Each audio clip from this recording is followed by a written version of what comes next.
So, with 11 days until the election, the 2018 midterms have somehow taken an even darker turn.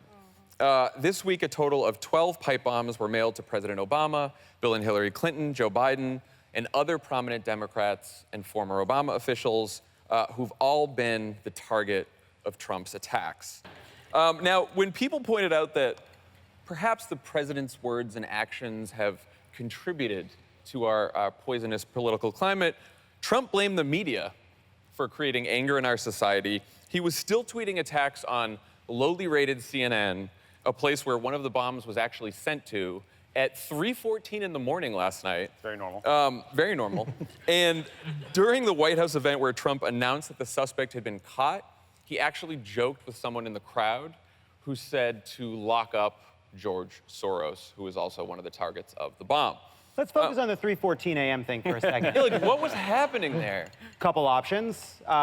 So again, I think the caffeine that Donald Trump's intaking is a big source of our national crisis. He's having Diet Cokes with dinner, all right? He's restless, he's waking up at 3:14, and he's angry. It's weird. It's Not weird. It's not the biggest problem this week, but it's one of them. Yeah, I didn't say biggest. Just that it's an issue. Then again, it could just be the fact that he's an older person, and sometimes you have to go to the bathroom in the middle of the night. And you're like, I should attack a media organization on Twitter. That's what I do. Tommy, you were at the White House National Security Council during crises like these. How do you think President Obama, or frankly, any other president of any other party, would have handled something like this? Yeah, I mean, I think we saw a good sense of during the Boston bombing. I think, at first, I think he would have called everybody that was sent one of these IEDs, because whether or not they harm someone, that is terrifying. And you need to let them know that this is bigger than partisanship. We're all Americans. We stand with you. Maybe invite them to the White House. Then I think he would have done a statement to the nation that talked about what he was doing to keep everyone safe, pledge future transparency, and then talked about like the resilience of our nation and how we are bigger and stronger than any one terrorist or any one terrorist act. Now, meanwhile, the national security staff would go into the Situation Room and they would not leave until they found this person. And that would mean the intelligence community would go through all the intel we'd picked up for weeks and months and see if we'd missed something. The FBI would be shaking trees to talk to sources. DHS would be working with local law enforcement, and they would work on it until it was solved. But I can tell you what he wouldn't do. You don't go to a campaign rally right away. Yep. You don't tweet attacks on CNN or attack your political opponents, because that is just wrong. And also, like, the irony of all of this is showing some leadership, standing above politics, leading the country is good politics. Right. It's what people want from a president. Yeah. And he's I don't think we know that. I think people, look, maybe if Barack Obama would have done more angry grievance tweeting from the shitter, Hillary would be president right now. I mean, it's worth unpacking just for a second Trump's argument about the media, which is if CNN and the rest of the media gave him better coverage, people wouldn't send bombs to Democrats, which is bonkers. Yeah, that doesn't seem to follow that way. Yeah. Symone, a lot of Republicans out there are saying that Democrats and liberals are just as responsible for the political climate. I know, I heard the sigh. So it makes us all crazy, obviously, but the question is why? What is different about what Trump and some Republicans are saying and doing than the typical name-calling that happens in politics all the time? Well, first, what's different about the bombs is that they were bombs. That was terrorism. They were literally things sent in the mail. That's terrorism. These are acts of terrorism. So for all these folks that got on television throughout the last week and said that we have to get back to civility, this is not about freaking civility. This right here is about calling out terrorism, and that no one should be for terrorism. No one should be trying to equate terrorism with someone trying to hold Mitch McConnell accountable for snatching away our health care. Yeah. So that's what's so concerning for me. But I do think that perhaps some of my good friends on the right feel as though, some of my good friends, not all of them, not Donald Trump. Name names. Not Donald Trump. Not him. Who are these good friends? Well, you know, many people are saying. I think some people on the right really want to believe that things that they are literally aiding and abetting and happening with this kids in cages, the very nasty rhetoric, the threats of violence, the actual violence, that it's not as bad as they think it is. And so that is why folks equate lock her up chants And even Ted Cruz, who literally, the day that the bombs were found, is saying that we have to bring it back, we need to call for civility, and this has no place in our nation. And the night before, he literally suggested, not even suggested, he flat out said that Beto O'Rourke should be in a cell next to Hillary Clinton. Like, that rhetoric contributes He thought that was very funny. He thought that was a joke. Ted Cruz is funny.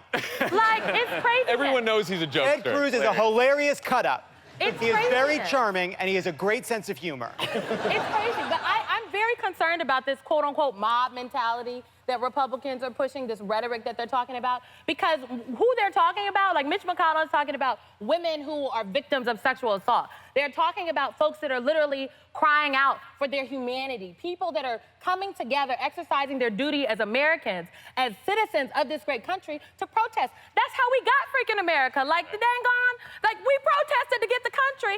There's nothing more American than protest. We're literally sitting here in Philadelphia. So it blows my mind that it's okay for the Tea Party to protest. It's okay for white people to stand up and air their grievances. But the moment that marginalized people decide to stand up and say something, it's an issue. But it's not just that Donald Trump said Hillary is evil and chanting lock her up. All Democrats are evil. And he was saying that, Greg Gianforte, this member of Congress who physically assaulted a reporter, was his kind of guy. But he's also empowered and enabled the darkest forces of the right-wing media, like InfoWars and these places that have been trafficking in the craziest conspiracy theories for a long time, like Sandy Hook was a hoax and things like that. You saw that kind of conspiratorial thinking mainlined into the Republican establishment yesterday, who were saying this is a false flag, this is Democrats doing this to get votes in the end. Donald Trump Jr., not a genius, was liking tweets that suggested this sort of thing. So, this sickness is spreading. Dan, how much responsibility does Donald Trump bear for? Obviously, Donald Trump is not responsible for the attack itself, but how much responsibilities does Donald Trump bear for the political climate today? And how much does that matter, really? It matters a lot, and he bears a lot of responsibility. But it's not just Trump. Trump is the shiny object we focus on. Yeah. But Trump says these things. He says lock Hillary up. He says all Democrats are evil. And all the Republicans are like the chorus behind him saying amen. Yeah. And we have to hold the Republican Party accountable. And we all sit here and we try to so much of our political conversation is separating Trump from the rest of the Republicans. And we say, how can Republicans possibly act this way? We don't ever ask the question, why do Republicans act this way? Because they are fine with Trump being president because Republicans and Democrats are very different. There's an asymmetry in our politics. Democrats care about policy. Republicans care about power. And when you decide that the end result of politics is power, that it is an end in of itself, you can justify anything. You delve into nihilism where you can stand by Trump, you can cover up his criminal conspiracies, you can run racist ads, because that's all it's all about getting more power. And so I think that is why this is so important. This election is so important. It's the only way we're going to knock that out of the Republican mentality is to beat them over and over again, to learn that this is not a way to get power. Yeah. Vote them out. Vote them out. Vote them out. So that brings us to what Democrats should do about this and do in response. It is very clear in these final weeks of the election that Donald Trump wants us angry with each other and afraid of each other. To him, the Kavanaugh hearings were about men versus women. The caravans are about brown people versus white people, about foreigners versus Americans.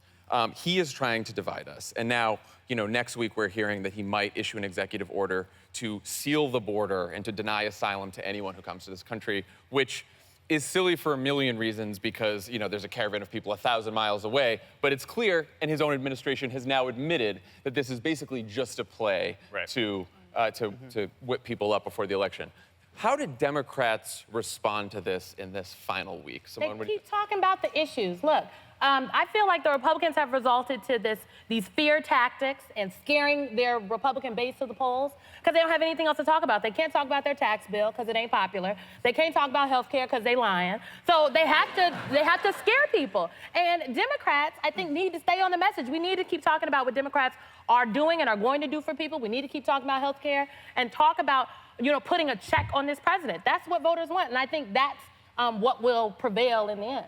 Yeah, I also, one thing that's been very frustrating to me is in the wake of these sort of attempted bombings, you've seen a lot of Democrats withdraw to rhetoric that's something like, we need to unite, we need to stop being divided, we need to treat each other better, all true sentiments. Well. But I mean, we should, but this is terrorism. Well, Like, that's the point. That's the point. Democrats ain't bombing nobody. We need to call out what's going on in this country. We need to call out the fact that there is a system designed to help mainstream Republicans who may never say a conspiracy theory. They may never say that these were fake bombs. They may never say that they think, that there's MS-13 and voter fraud and terrorists from Al-Qaeda all marching up to the southern border. But they benefit from it every day, and they use it to inform their ad strategy. They use it to inform their electoral strategy. They caught a ride on a tiger.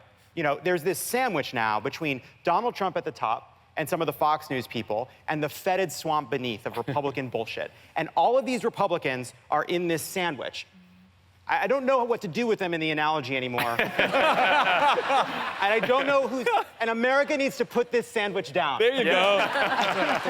And no, but we need to be specific and we need to be precise. Republicans like Paul Ryan and Mitch McConnell benefit from this system, and they have looked the other way for a very, very long time. Part of the reason they were boxed into a corner to have to pretend to like Donald Trump is they had ignored the rabidity and growing chorus of bullshit and lies and venom coming from their base, to the point where now they'd spent so long enabling it, spent so long avoiding talking about it, spent so long benefiting from it, they couldn't confront it.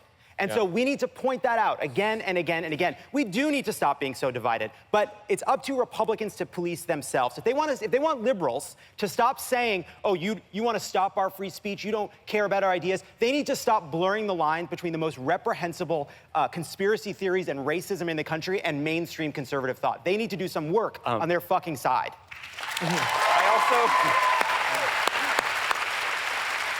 I also think we need to remind Donald Trump that he's been president for 2 years. And so if our immigration policy is broken, it's because he hasn't fixed it. If he's worried about people coming to the border, if he's worried that the tax cut didn't help enough people, it's because he fucked it up. He's got control of the border. You're in control of everything, Go for it, man. I think You've failed. You've done a terrible job as president. And He alone can't fix it.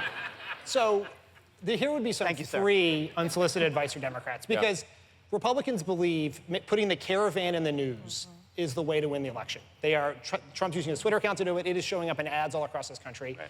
And Democrats have to be careful here because it is a tough issue. So here's how I think Democrats should answer the question when it comes up on the campaign trail, which is, this caravan is a serious issue, but it's not a new issue.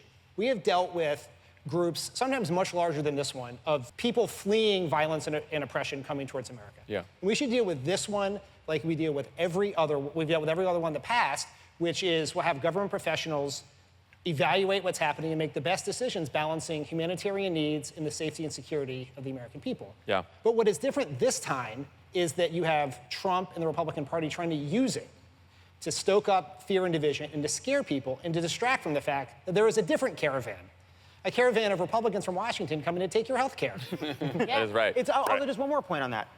This is another example of how much mainstream Republicans indulge and benefit from this every single day. You have Donald Trump, who is explicitly choosing this because he knows it will rile up the base.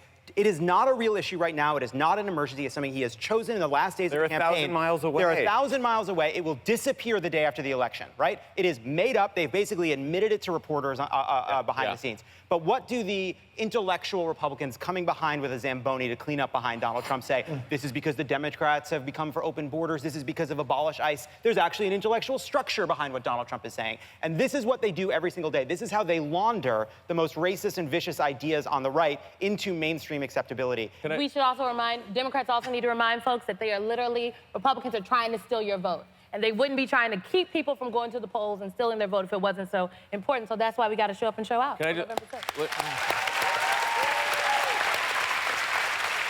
just want to ask one more question, which is, we clearly all believe that Republicans are to blame, that Republicans have to police themselves, that we have to call out the bullshit. What steps do you think Democrats should take, right? Because we have agency here to try to build a working, governing majority in this country again with like-minded people. Look, this frustrates me because Democrats lose all the time because we allow Republicans to define the conversation that we're allowed to have. Yeah. And so we're having a conversation about how can we bring down the tone, how can we bring down the temperature? We ain't put the temperature up. We have been doing what we are supposed to do. Do not allow the Republican Party to define the conversation that we have. Yeah. We are talking about, we don't just need to talk about civility. We are, in fact, civil. We're not just talking about policies that make folks better. Like, we are literally living and doing that work every single day. Yeah. We need to remember who the hell we are and act like it. Like, Yeah. do not let the Republican Party bully us and tell us what to do. And I will end by saying there are some examples out there in this campaign of some fantastic Democratic candidates who figured this out. If you look at Beto O'Rourke, if you look at Stacey Abrams, if you look at Andrew Gillum, all of them talk about they're going to big cities and rural counties. They're talking to Democrats, they're talking to Republicans, and their message is, I am proud of my progressive beliefs, and I'm going to talk about progressive policies, but I will go anywhere and talk to anyone, whether you're Democrat, Republican, or independent, or a voter or non-voter, about those. And we're going to build up the majority that way by showing up in places that Republicans haven't showed up for a while. Amen. Facts.